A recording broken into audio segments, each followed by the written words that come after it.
আমরা এমন একটা সমাজে বাস করি যে আমি সারা জীবন ওয়াজ করব, জুলুম করব না, হাদিস বলবো, কোরআন বলবো, আর আমার সাথে যার দ্বন্দ্ব লাগছে সে যদি জুলুমের শিকার হয় আমি তখন তালি দেই, তাই না? এটা করবেন না কখনো।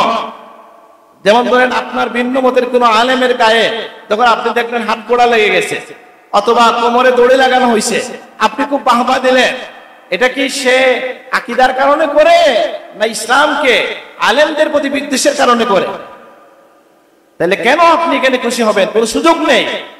জুলুমের বিরুদ্ধে থাকবেন। আল্লাহ কোরআন কারীমে বলেছেন, ওয়ালা ইয়াজরিমান্নাকুম শানাআনু কওমিন আলা আল্লা তা'দিলু ইদিলু হুয়া আকরাবু লিত-তাকওয়া। কোন কওমের সাথে তোমাদের প্রতিহিংসা যেন এই পর্যায়ে না যায় যে তাদের কারণে তোমরা আদালত থেকে, ন্যায়পরায়ণতার অবস্থান থেকে দূরে সরে যাবা না। আর বলবেন আমি তো রাজনীতি করছি না, আপনি আমাকে না, আপনার জীবনে ক্লাসের বেঞ্চে বসা থেকে নিয়ে প্রতিটা সময়ে জুলুম, সত্য মিথ্যার দ্বন্দ্ব প্রতিটা মানুষের জীবনে প্রতি মুহূর্তে আছে। মানে আমাদের একটা পরিচয় আছে শত বছরের, যেটা ফুলতলি সাহেব কেবলা থেকে, এর আগে আছে শত 1300-1400 বছরের একটা পরিচয় আমাদের আছে, আলহামদুলিল্লাহ। সুতরাং আমরা আহ্বান করতে পারি তরুণ সমাজকে, ছাত্র সমাজকে এবং তাদের অভিভাবকদেরকে, যেটা এমন একটা প্ল্যাটফর্ম, এটা এমন একটা স্থান, নিরাপদ জায়গা, যেটার ছায়া দেন হযরত ফুলতলি সাহেব কেবলার মতো, হযরত শাহজালাল মুজাদ্দিদ ইয়ামানির মতো, কারামত আলী জৌনপুরি, সৈয়দ আহমদ শহীদ বেরলভী, বড় পীর আব্দুল কাদের জিলানীর মতো বড় বড় বুজুর্গরা, আলহামদুলিল্লাহ। আর তারা কেউ বিতর্কিত নয়, কেউ অগ্রহণযোগ্য নয়। এটা তালামিজের একটা দিক বললাম। ওয়াল আসর ইন্নাল ইনসানা লাফি খুসর ইল্লা আল্লাযীনা আমানু ওয়া আমিলুস সালিহাতি ওয়া তাওয়াসাউ বিল হাক্কি ওয়া তাওয়াসাউ বিস সাবর। সাদাকাল্লাহুল আযীম। ইন্নাল্লাহা ওয়া মালায়েকাতাহু ইউসাল্লুনা আলান নবী ইয়া আইয়ুহাল্লাযীনা আমানু সাল্লু আলাইহি ওয়া সাল্লিমু তাসলিমা। আল্লাহুম্মা সাল্লি ওয়া সাল্লিম ওয়া বারিক আলাইহি। আজকের এই সভা প্রাণপ্রিয় সংগঠন বাংলাদেশ আঞ্জুমানে তালামিজে ইসলামিয়া সিলেট মহানগর কর্তৃক আয়োজিত আজকের এই কৃতি সংবর্ধনার মোহতারাম সভাপতি এবং সভাপতি আতিকুর রহমান শাখের, অন্যান্য অতিথিবৃন্দ, বিশেষ করে এখানে উপস্থিত আছেন হযরত শাহজালাল দারুসসানিয়া ইয়াকুবী মাদ্রাসার উপাধ্যক্ষ মাওলানা আবু সালেহ মোহাম্মদ কুতুবুল আলম এবং মোহাম্মদ হেদায়েতুল্লাহ আল হাদি, সহকারী অধ্যাপক, শাহজালাল বিজ্ঞান ও প্রযুক্তি বিশ্ববিদ্যালয়। ওনার আরেকটা পরিচয় আছে যে উনি আমার ডিপার্টমেন্টের ছাত্র, অর্থাৎ আমরা যে ডিপার্টমেন্টে আমি ছাত্র ছিলাম বা আছি এখনো বা অধ্যাপনা করছি, সেখানে উনি মাস্টার্স করছেন, এইরকম না বিষয়টা। আচ্ছা, আর যারা আছেন মাওলানা আজির পাশা এসছেন এবং যারা অতিথি, সকলের নাম আমি নিচ্ছি না, তালামিজে ইসলামিয়া আল ইসলাম নেতৃবৃন্দ এবং আমার সামনে উপস্থিত কৃতি ছাত্রবৃন্দ, সকলকে মুবারকবাদ জানাচ্ছি এবং আল্লাহ তাআলার শুকরিয়া আদায় করছি আমরা এখানে একত্রিত হতে পেরেছি, আলহামদুলিল্লাহ। আসলে এটা ভূমিকা দেওয়ারও প্রয়োজন নেই যে আমরা সবসময় এমন একটা সময় বক্তব্যে আসি যখন শ্রোতারা কিছু শুনতে চায় না। এই জন্য আমি খুব সংক্ষেপে দু একটি কথা বলবো।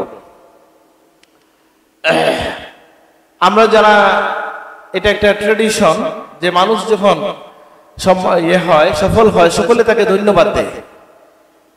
আর আমি বলছি আপনাদেরকে যে আপনাকে আগে ঠিক করতে হবে আপনার জীবনের সফলতা বলতে আপনি কি বুঝেন। আমি জিজ্ঞেস করি যে এই দাখিল পরীক্ষা, এসএসসি পরীক্ষায় ভালো করে নাই এমন ছেলে আগামী বছর পরীক্ষা দিয়ে ভালো করে, সে যারা এইবার ভালো করেছে তাদের চেয়ে আগে যাওয়ার সুযোগ তার আছে কি নাই? আছে। এবং বললে এটা তাদের সংবর্ধনা হইলে বলতাম যে আমরা দেখেছি যে অনেক সময় তাদেরকে অসফল বাবা হয়েছে, মনে করা হয়েছে তারা অনেক দূর এগিয়ে গেছে, যতটা যাদেরকে কৃতি মনে করা হয় তারা যেতে পারে না। কারণটা কোথায়? এখানে দুইটা বিষয় আমি বলবো। সফলতার মাপকাঠি নির্ধারণ, দ্বিতীয়ত যে কোনো সফলতা, যে কোনো গুণ যেটা আল্লাহ আপনাকে দিয়েছেন সেটার যদি সঠিক ব্যবহার না হয় তাহলে এই গুণটাই, আল্লাহর এই নিয়ামতটাই আপনার জন্য আপদ হতে পারে। যেমন একটা উদাহরণ দিলে আমরা সবাই বুঝবো বা জানেন সকলে, বাতাস ছাড়া মানুষ বাঁচতে পারে? পানি ছাড়া মানুষ বাঁচতে পারে না। কিন্তু এই পানি এবং বাতাস যখন প্রবল বেগে বইতে থাকে, বাতাস পানি যখন বিপদ সীমার উপর দিয়ে যায়, তখন এটা নিয়ামত থাকে না বিপদ হয়ে যায়? তো আমি যেটা বলছিলাম যে আমাদের সফলতার মাপকাঠি আমরা বুঝতে হবে। যে বহু আমার ব্যক্তিগত একটা স্মৃতির কথা বলি, এখানে অনেক ছাত্র ভাই হয়তো তাকে চিনবেন না। আমার চাচা হযরত মুফতি সাহেবকে বলছিলাম, চাচা এই ছেলেটার খুব পড়া শুনেন, তার গলাটা খুব সুন্দর। উনি বলছেন এখন গলা সুন্দর এগুলো আমাকে আর টানে না, এই গলা সুন্দরের চেয়ে সে আল্লাহর জন্য কোরআন শরীফ পড়তেছে কিনা এটা হইলো বড়। কত সুন্দর গলার মানুষ গিয়ে গান গায়, বোঝেন না কথাটা? তাহলে কি বোঝা গেল যে আপনার গলা শুধু সুন্দর হলে হবে না, সেই গলাটা কি কাজে ব্যবহার হচ্ছে এটা খুব গুরুত্বপূর্ণ। আমি আসলে সংক্ষেপ করব। তাহলে আমি যে ইসলামিয়া, আমি যেহেতু এটার একজন কর্মী ছিলাম, আমি সকলের উদ্দেশ্যে যারা তরুণ আছেন, নবাগত আছেন, কিশোর তরুণ আছেন, তাদের উদ্দেশ্যে বলছি। তাহলে আমি যে ইসলামিয়া অনেক সংগঠনের ভিড়ে কেমন একটা সংগঠন, আমি এটা বলতে চাই। আমাদের এক তালামিজের এক নেতা পুলিশ অফিসার হয়েছেন, চিনেন তো সবাই নাকি? অনেকেই হয়েছেন, এর মধ্যে একজন খুব ঘনিষ্ঠ আমাদের মৌলানা নুমান নাকি। আর সেদিন একটা সাক্ষাৎকার শুনলাম এক লোকের, দুইটা মেলাই আপনাদেরকে আমি বলছি। এক সময় পিতামাতা ছেলে যদি নামাজি হয়, বিনয়ী হয়, অথবা মোটামুটি টুপি পরে বা এই জাতীয় দিনই কাজের সাথে সম্পৃক্ত হলে পিতামাতা কি করতেন? গৌরব করতেন যে আমার বাচ্চাটা আল্লাহর পথে আছে, স্কুলে পড়লেও সে কিন্তু খুব নামাজ পড়ে। কিন্তু এমন একটা সময় আসছে, অজ্ঞাত পরিচয়, উদ্দেশ্যহীন অথবা বিশেষ উদ্দেশ্যে এমন কিছু সংগঠন গজিয়ে উঠেছে যাদের খেদমত হচ্ছে, তাদের কাজের সফলতা হচ্ছে। যে টিভিতে এসে লোক বলতেছে না আমরা কিন্তু ইসলামী পরিবার না, আমরা এরকম ওইরকম একটা পরিবার, এখানে ধর্মের বিশেষ কোনো চর্চা নাই, আমার ছেলে এরকম হইতে পারে না। বুঝতেছেন নাকি? আমি ইশারা দিলাম, বুঝতে পারেন নাই? অর্থাৎ তার ছেলে জঙ্গি বাদে যোগ দিছে কিনা এটা অস্বীকার করার জন্য ইসলামের মৌলিক বিধান যেটা পালন করলে একজন পিতামাতা খুশি হইতো, গর্বের সাথে বলতো ওই আমাদের যারা জঙ্গিবাদী তাদের কারণে, বা যারা এক্সট্রিমিস্ট অর্থাৎ ইসলামের নামে মানুষকে বিভ্রান্তির দিকে নিয়ে যায়, ভুল ব্যাখ্যা দেয়, ভুল পথে নিয়ে যায়, তাদের কারণে আজকে মানুষ এটা বলছে মিডিয়ায় যে আমার ছেলে তো আসলে নামাজ পড়তো না, রোজা রাখছে অবশ্য কিন্তু জুমার নামাজ পড়তো না। দেখেন না এটা আপনারা? আমি দেখেছি 3 দিন আগে, আমার ছেলে জুমার নামাজও পড়ে না, মানে নামাজ পড়লে আইন হয়ে গেছে, ত্রুটি হয়। এইভাবে নামাজকে কলুষিত করার জন্য কিছু দল মত আছে কি নাই? যে কারণে সমাজে এই প্রভাব আসছে। আমরা বলবো তালামি যে ইসলামিয়া সেটা একটা পরিচিত, গ্রহণযোগ্য, মকবুল সংগঠন। কোন পিতামাতা আমার ছেলে তালামিজ করে একথা বলতে লজ্জিত কুণ্ঠিত হবেন? ইনশাআল্লাহ হবেন না। কারণ এই সংগঠন কোনো গোপনীয়তা রাখে না, এই সংগঠন কোনো গোপন আহ্বান জানায় না। এই সংগঠনের পরিচয় পিতৃ পরিচয়, তার সিলসিলা। বলবেন যে ছাত্র সংগঠনের সিলসিলা কি? সিলসিলা মানে আমরা চেইন বুঝি, মানে আমাদের একটা পরিচয় আছে শত বছরের, যেটা ফুলতলি সাহেব কেবলা থেকে, এর আগে আছে শত 1300 1400 বছরের একটা পরিচয় আমাদের আছে, আলহামদুলিল্লাহ। সুতরাং আমরা আহ্বান করতে পারি তরুণ সমাজকে, ছাত্র সমাজকে এবং তাদের অভিভাবকদেরকে, যেটা এমন একটা প্ল্যাটফর্ম, এটা এমন একটা স্থান, নিরাপদ জায়গা, যেটার ছায়া দেন হযরত ফুলতলি সাহেব কেবলার মতো, হযরত শাহজালাল মুজাদ্দিদ ইয়ামানির মতো, কারামত আলী জৌনপুরি, সৈয়দ আহমদ শহীদ বেরলভী, বড় পীর আব্দুল কাদের জিলানীর মতো বড় বড় বুজুর্গরা, আলহামদুলিল্লাহ। আর তারা কেউ বিতর্কিত নয়, কেউ অগ্রহণযোগ্য নয়। এটা তালামিজের একটা দিক বললাম, কিন্তু আপনি সংগঠন করবেন কিনা এটা আপনার ব্যাপার। আমি বলি সংগঠন করাই উচিত হবে। আর আমরা দেখি তারুণ্যের একটা আহ্বান, একটা, আমি কি বেশি লম্বা করতেছি? তারুণ্যের একটা মনের একটা চেতনা, কিছু না কিছু একটা করে, কেউ করে না সবাই?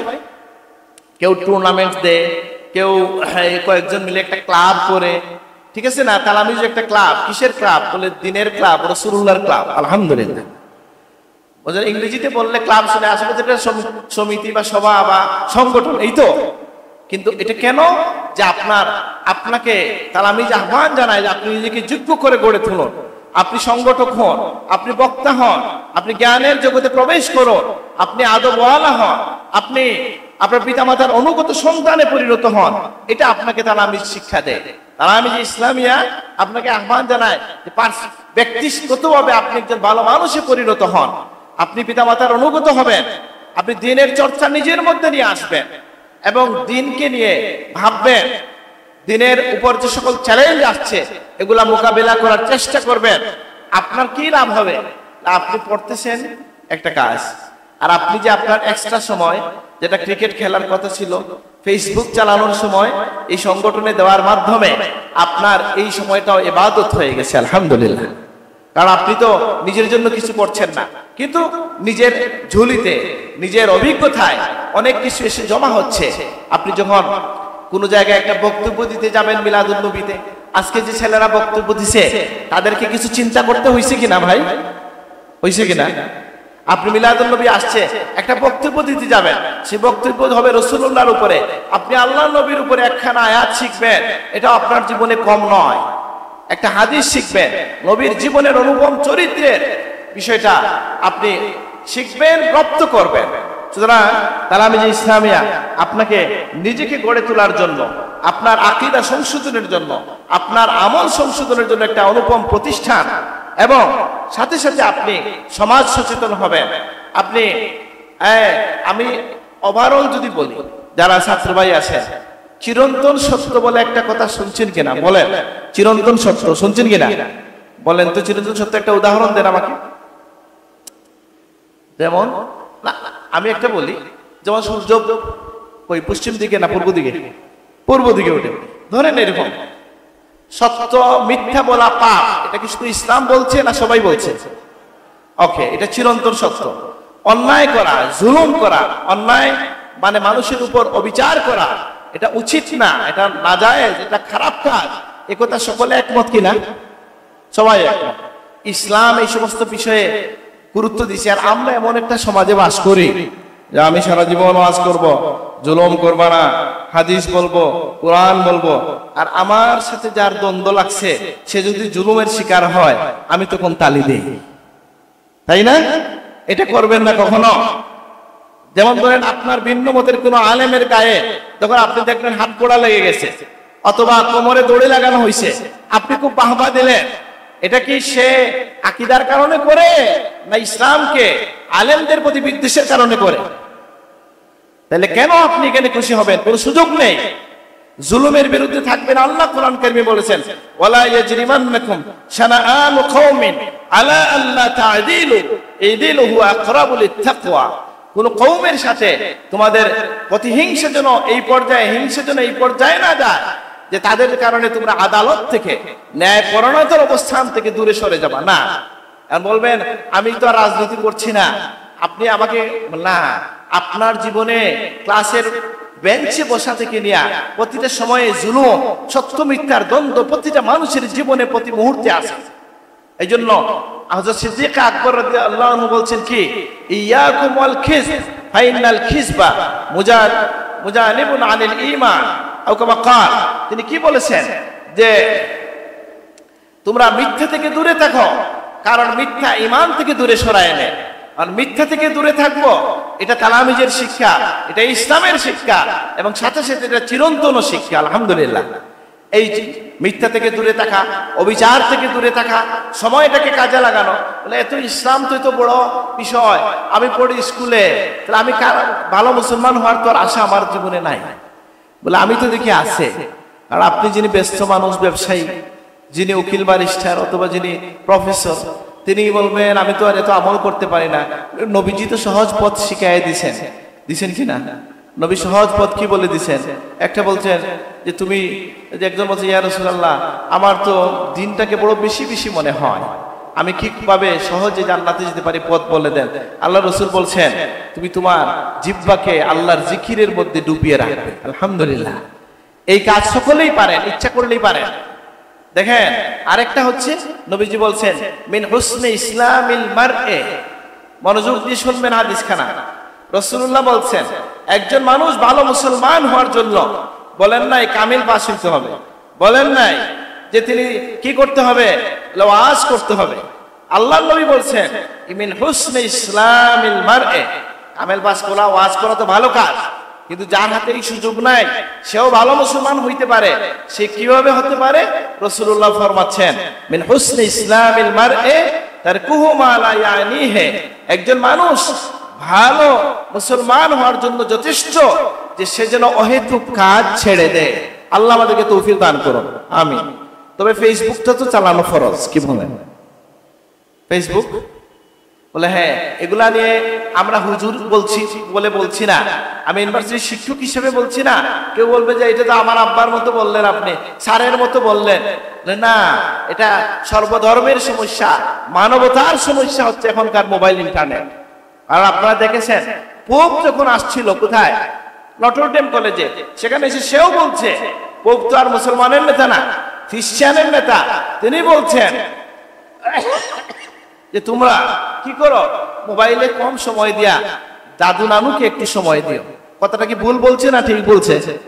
আর আপনি এমন মোবাইলে আসক্ত হইছেন যে আপনার খালা যখন আসছেন আপনার বাসায়, আপনার কপালটা কুঁচকে গেছে, আহা গেমের ফাঁকে খালা চলে আসছে, বুঝলেন? দরজাটা খুলতে গেলে ইয়ে হচ্ছে না, গেমটা চলে যায়। তো তাইলে এইভাবে অমানবিক ম্যাটেরিয়ালিস্টিক আমরা যেন না হই, মানবতা বোধ যেন আমরা ধারণ করি।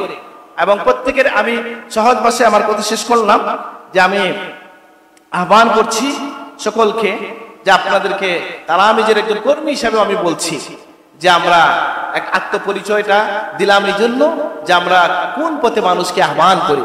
আমরা বলি না অমুক ভাইয়ের চরিত্র ফুলের মতো পবিত্র বলে আপনি আপনার মিথ্যা একটা স্লোগান তুলেন, এটাকে আমরা বলতেছি। আমরা যদি বলি স্লোগান তুলেন, বলবো শাহজালালের নামে তুলেন। আলহামদুলিল্লাহ, শাহজালাল রহমাতুল্লাহ আলাইহি চরিত্রের ব্যাপারে দল মত ধর্মমত নির্বিশেষে সকল মানুষ একমত আছে কিনা? আলহামদুলিল্লাহ আছে। আমরা তাদের প্রতি আহ্বান করছি আপনি নিজেকে একজন ভালো মানুষ হিসাবে, ভালো মুসলমান হিসাবে গড়ে তোলেন। সেই ক্ষেত্রে তালামিজ ইসলামিয়া আপনাকে সহায়ক ভূমিকা পালন করবে। আপনাকে কখনো রাসূলুল্লাহর সাথে পরিচয় করায় দেবে, কখনো কোরআনের সাথে পরিচয় করায় দেবে, কখনো আপনাকে রাজপথে আল্লাহর জন্য মিছিলে নামতে শিখাবে, কখনো জাকিরিনদের সাথে খানেকায় বসে আল্লাহর জিকিরে একটু কান্নাকাটি শিখাবে। পরিপূর্ণ ইসলামের একটা দর্শন তালামিজ ইসলামিয়া ছাত্রদের সামনে তুলে ধরতে চায়। এখন প্রশ্ন হচ্ছে, সবচেয়ে বড় প্রশ্ন শেষ করবো আমি, এই কথাই আমার শেষ কথা। রাজনীতি নিয়ে আমরা খুব বিপদে আছি যে আপনারা তো বললেন আপনারা অমুক ভাইয়ের চরিত্র বা এই চরিত্র মিছিল দিতে চান না, তাইলে আমরা কি রাজনীতি করব না? আমরা সহজ ভাষায় বলবো যে ছাত্র বয়সে যিনি লেজুর বৃত্তি ছাত্র রাজনীতি করবেন তিনি তার সব হারাবেন, সব হারাবেন, দুনিয়া এবং আখিরাত হারাবেন। আমরা আহ্বান করব যে আপনি ছাত্র রাজনীতি বলতে যেটা বুঝেন, মানে প্রচলিত ছাত্র রাজনীতির কথা বলছি, কিন্তু একটা রাজনীতি তো আমরাও করি। সেটা কি? সেটা হচ্ছে আমি আল্লাহর পথের সৈনিক হব, আমি দ্বীনের পথের সৈনিক হব, আমার অবস্থান যেখানেই হোক আমি আল্লাহর গোলাম হিসেবে বেঁচে থাকবো। এই রাজনীতিটা আমরা সকলে করব। আমি আমার সংক্ষিপ্ত কথা এখানে শেষ করলাম।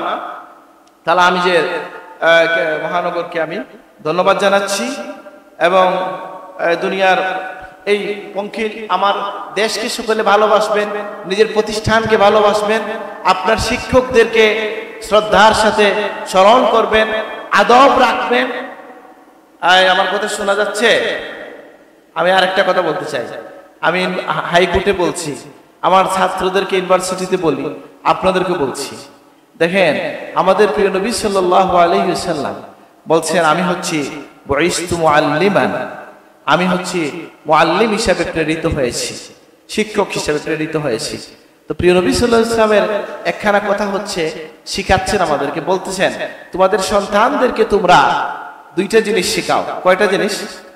কয়টা? দুইটা। একটা কি? যে আল্লিমুহুম ওয়া আদিবুহুম, তোমরা তাদেরকে ইলম শিখাও, আদব শিখাও। আর ইলম তো শিখায় কোথায়? স্কুলে মাদ্রাসায়। আদবটা কোথায় শিখায়? পরিবারে শিখায়। আর না হয় নিজে কোনো ভালো মানুষের সুহবত থেকে আদব শিখে ফেলতে হবে। আদবটা কি? বলে মুরব্বীর সাথে কেমন আদব, ছোটর সাথে কেমন আদব, কোনো মাহফিলে বসলে কেমন করে বসতে হয়, বড়র সাথে কিভাবে কথা বলতে হয়, ছোটের সাথে কেমন করে কথা বলতে হয়, অসহায় মানুষের সাথে কেমন দৃষ্টিভঙ্গি হবে, এটা হচ্ছে জীবনের আদবের অংশ, শিষ্টাচার। আর রাসূলুল্লাহ বলেন আমার আদবটা এসেছে আল্লাহ তাআলা আমাকে শিখিয়েছেন। সুবহানাল্লাহ। আদাবানি রাব্বি ফাহসানা তাদিবি, আমার রব আমাকে আদব শিখিয়েছেন, এজন্য আমার আদব কতই না সুন্দর। সুবহানাল্লাহ। তা আমি বলছিলাম আমরা আহ্বান জানাই যে ইন্নাকা লাআলা খুলুকিন আযীম, রাসূলুল্লাহ যে মহান চরিত্রের উপর অধিষ্ঠিত ছিলেন, সেই চরিত্রের ফুলগুদারা থেকে, সেই চরিত্রের আমরা প্রশ্রবণ থেকে আমরা যেন কিছু গ্রহণ করতে পারি। আল্লাহ আমাদেরকে তৌফিক দান করুন। আমিন। আসসালামু আলাইকুম।